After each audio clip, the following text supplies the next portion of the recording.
নমস্কাৰ বন্ধুসকল, সকলোকে শ্ৰদ্ধা জনাইছোঁ আৰু সংগ্ৰামী অভিনন্দন জনাইছোঁ। মই বিভিন্ন সময়ত বিভিন্ন বিষয়ক লৈ সামাজিক মাধ্যমৰ জৰিয়তে আপোনালোকৰ সন্মুখলৈ আহি আছোঁ আৰু আপোনালোকৰ লগত কিছুমান বিশেষ বিষয় শ্বেয়াৰ কৰি আছোঁ। আজি মই মাত্ৰ অকণমান সময়ৰ কাৰণে আপোনালোকৰ লগত দুটামান কথা শ্বেয়াৰ কৰিব বিচাৰিছোঁ।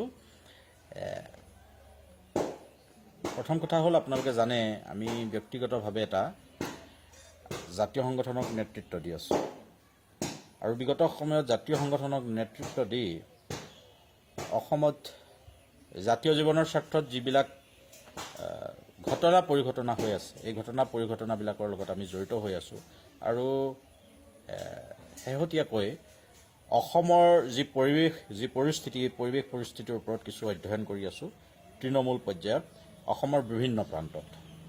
এতিয়া কথা হ'ল যে আমি সকলোৱে জানো 2021 চনৰ বিধানসভা নিৰ্বাচন আহি আছে আৰু বৰ্তমান সৰ্বানন্দ সোণোৱালৰ নেতৃত্বত আমাক বিজেপি নেতৃত্বাধীন চৰকাৰখনে আমাক পৰিচালনা কৰি আছে।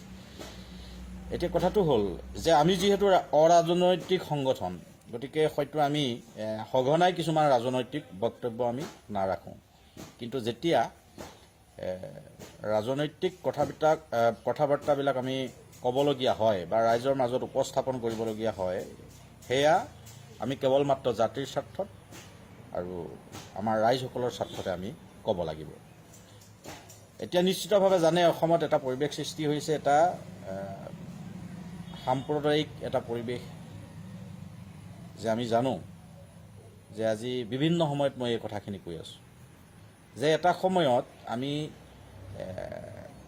যেতিয়া আজিৰ পৰা প্ৰায় 10-15 বছৰ আগত অসমত যিটো এটা পৰিৱেশ আছিলে, সেই পৰিৱেশটোৰ লগত বৰ্তমানৰ অসমৰ পৰিৱেশ পৰিস্থিতি সম্পূৰ্ণ এটা সুকীয়া। মই ক'ব বিচাৰিছোঁ যে আমি ৰাম আৰু ৰহিমৰ কথা কওঁ, ৰাম আৰু ৰহিম আমি একেটা পৰিয়ালৰ বুলি কওঁ, কিন্তু বৰ্তমান সময়ত বহুতৰ মতে ৰাম আৰু ৰহিম একেটা পৰিয়ালৰ নহয়। অৰ্থাৎ মই যদি ৰাম হওঁ, মোৰ বন্ধুগৰাকী যদি ৰহিম হয়, গতিকে মোৰ বন্ধুগৰাকীৰ লগত আজি তাৰিখত অসমৰ যিটো পৰিৱেশ আৰু পৰিস্থিতি এটা বিশেষ ৰাজনৈতিক দলে কৰি তুলিছে, মই মোৰ বন্ধু ৰহিমৰ লগত মই মুখামুখিকৈ চকুত হৈ কথা পাতিব নোৱাৰা এটা অৱস্থা অসমত কোনোবাই কৰি পেলাইছে।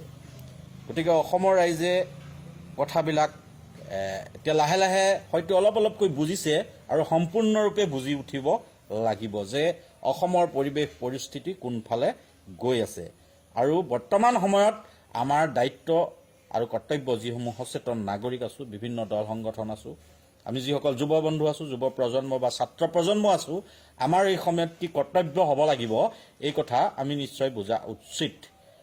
মই পুনৰ কৈছোঁ, মই যদি ৰাম হওঁ, মোৰ বন্ধুজন যদি ৰহিম হয়, আজিৰ তাৰিখত অসমত এনেকুৱা এটা পৰিৱেশ নাইকিয়া হৈ গৈছে, মোৰ বন্ধু ৰহিমৰ লগত মই এতিয়া চকুত হৈ কথা পাতিব নোৱাৰা এটা পৰিৱেশ কোনোবাই সৃষ্টি কৰিব বিচাৰিছে। গতিকে আমি অনাগত সময়ত ৰাজনৈতিকভাৱে আমি যথেষ্ট সবল আৰু শক্তিশালী হ'ব লাগিব। আমাৰ চিন্তা চৰ্চাবিলাক সবল আৰু শক্তিশালী হ'ব লাগিব। বিষয় বহুত আছে। সংগ্ৰামী যুৱ ছাত্ৰ পৰিষদ অসমৰ তৰফৰ পৰা আমি বিভিন্ন সময়ত লাহে লাহে এনেকুৱা বিষয়বিলাক উপস্থাপন কৰি থাকিম আপোনালোকৰ সন্মুখত, কিন্তু আজি তাৰিখত মই এই কথাটোৱে ক'লোঁ যে ৰাম আৰু ৰহিম আজি কিয় পৃথক হ'বলৈ গৈ আছে, এই কথাখিনি অসমৰ ৰাইজে অনুভৱ কৰক আৰু আমালৈও আপোনালোকে মতামত দিয়ক। ধন্যবাদ। জয় আই অসম।